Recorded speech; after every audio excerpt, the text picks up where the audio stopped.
Bonjour et bienvenue à ce nouveau numéro de Walfeco. Aujourd'hui, nous sommes avec le professeur Arona Ndofène Diouf, auteur d'un livre Senghor Diouf, 40 ans après, derrière le mythe, la réalité d'un héritage. Il est également chargé de programme à l'Université d'État de Caroline du Nord aux États-Unis. Monsieur Diouf, bonjour. Bonjour, monsieur. Une analyse globale de la situation économique du pays vous donne quoi? Merci beaucoup. Nous avons une économie qui se porte très mal actuellement, dû au fait, pas comme le président le dit, parce qu'il dit que c'est dû à la montée des prix du baril du pétrole. Mais nous constatons que dans les pays subsahariens, et qui sont tous importateurs de pétrole et qui sont PPTE, pays pauvres très endettés comme le Sénégal, ils ont eu des taux de croissance élevés de l'ordre de 6 à 7%. Il n'y a que le Sénégal qui fait partie parmi ces 7 pays, PPTE subsahariens, importateurs de pétrole, qui a accusé des taux de croissance de 2%. Mais vous ne pouvez pas quand même réfuter cet argument selon lequel il y a les effets, n'est-ce pas, de la montée du prix du baril? Enfin,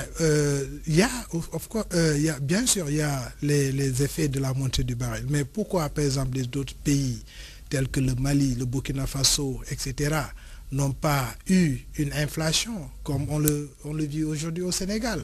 La montée des prix de denrées de première nécessité. Vous allez au Mali, l'huile coûte moins cher qu'au Sénégal, alors que le Sénégal fournit de l'huile au Mali. Donc je pense qu'il est temps qu'on revoie le système de gestion de ce pays qui est vraiment pas à la bonne heure. Parce que si vous voyez aujourd'hui, tous les bailleurs de fonds ont arrêté les robinets financiers au Sénégal. Tout dernièrement, le MCA, qui est le fonds, le Millennium Challenge Account des Américains, a refusé de financer cet account au Sénégal. C'est dû à quoi?